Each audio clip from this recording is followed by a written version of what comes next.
Kodiaq has been a massive hit with Irish car buyers looking for a spacious and practical car to ferry the family around in. Now they're out to prove that seven-seaters can be fun as well as functional by giving it the RS treatment.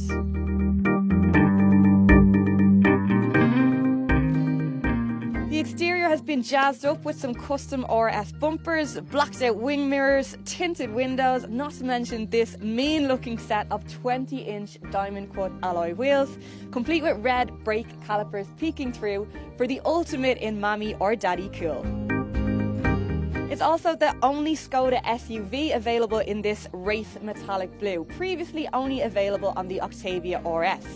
But more importantly, under the hood is the most powerful diesel engine Skoda have ever put into a passenger car, which is this 2-litre bi-turbo unit pushing out 240 brake horsepower. But it's still every bit as practical as a standard Kodiaq. In other words, very. There is a 5-seat version available, but most will pay the extra €1,000 for these extra 2 seats in the back to have just in case. And although not the most comfortable prospect for adults, unless you enjoy staring at your knees, for the kids that they're intended for, they're perfectly adequate. And in fact, most kids we know actually enjoy the novelty of sitting here in the back. When they're not in use, you can fold them flat to extend the boot capacity to a very useful 630 litres. Perfect for pushchairs or all the other equipment that kids come with.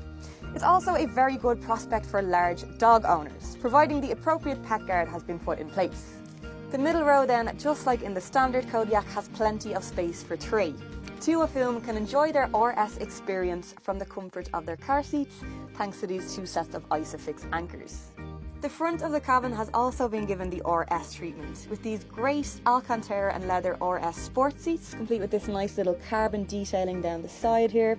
There's some more RS badging around the place, lots and lots of red stitching, some more carbon effect on the dashboard and this flat-bottom sports steering wheel. So lots of typical hot hatch stuff, and it does feel pretty special. You'd never think from this view here that you're actually sitting in a 7-seat SUV. Other upgrades that come as standard with the RS include this 9.2-inch Columbus navigation system, in my opinion one of the best in the business, and that's thanks to its crystal clear graphics and just easy usability. It also comes with a reversing camera and 10 different colours of ambient lighting. Vital stuff, I know, but it's those little things that can really make you enjoy and look forward to sitting into a car. Along the same lines as that, you also get an upgraded virtual cockpit, which will allow you to choose between 5 different displays, including a pretty cool looking sports mode. Now, the Kodiaq interior is already one of the best in the class, and you'll struggle to find any patchy areas of quality at all. If you want a big family car that's also fast, you're also going to want to know that it's safe too. And luckily enough, the Kodiaq gets the full 5-star Euro NCAP rating. And that's thanks to a good range of active and passive safety features, including all-round airbags, forward collision warning, autonomous emergency braking and an emergency call function. As mentioned earlier, the Skoda Kodiaq RS is powered by a 2-litre bi-turbo diesel engine with 240 HP and 500 Nm of torque available. It comes with 4-wheel drive as standard and a 7-speed DSG automatic gearbox. It also gets dynamic chassis control and a drive mode selector, which will allow you to choose between 6 different driving modes, including sport and snow. But the real question is just how does all that extra power translate on the road? To start off with the positives, it is quick and it's 0 to 100 km/h time of just under 7 seconds. It's pretty impressive given the size. And there's none of that turbo lag that you get with the other diesel DSGs in the range. Its most impressive pulling power is about mid-range as you're climbing up towards motorway speeds. And once you get to them, there is a very refined, quietly power confident feel to it. And I think that that's where it is at its most comfortable. While the Kodiaq is one of the better handling 7-seat SUVs on the market, it is still a 7-seat SUV. And I just think it's a little bit too big and awkward to be able to call it genuinely fun.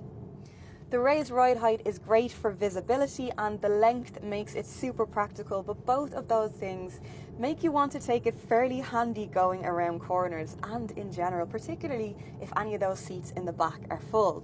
So while it is great to have that bit of extra pep, it doesn't really feel all that usable. Now that said, it is still a very nice car to drive, and it's certainly going to be a lot faster than any of the other 7-seaters that you meet on the school run.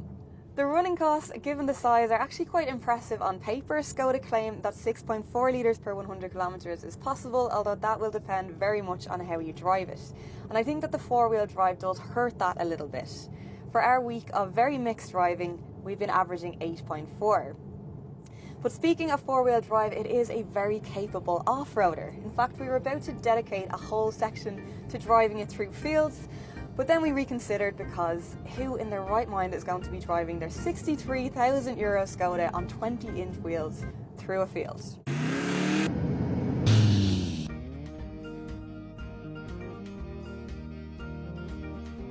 And yes, you did hear that right. €63,000 is the starting price for the Kodiaq RS. And in fact, this model, with a few options like a sunroof and a few extra safety bits, actually comes in at €66,000, which is a lot of money. Now, I personally love the Skoda RS brand and the subtle sleeper image it represents. And I also think the Kodiaq is one of, if not the best, family car on the market. But I'm just not quite sure that as a combination it works all that well. Personally, with my money, I'd have the Sportline, which is really nicely spec'd and comes with a great range of engines without the pressure of that badge to live up to. But that's just me. As always, I'm open to correction, so let me know what you think in the comment section below. Like and share if you enjoyed the video, and if you'd like to see more like it, please hit subscribe.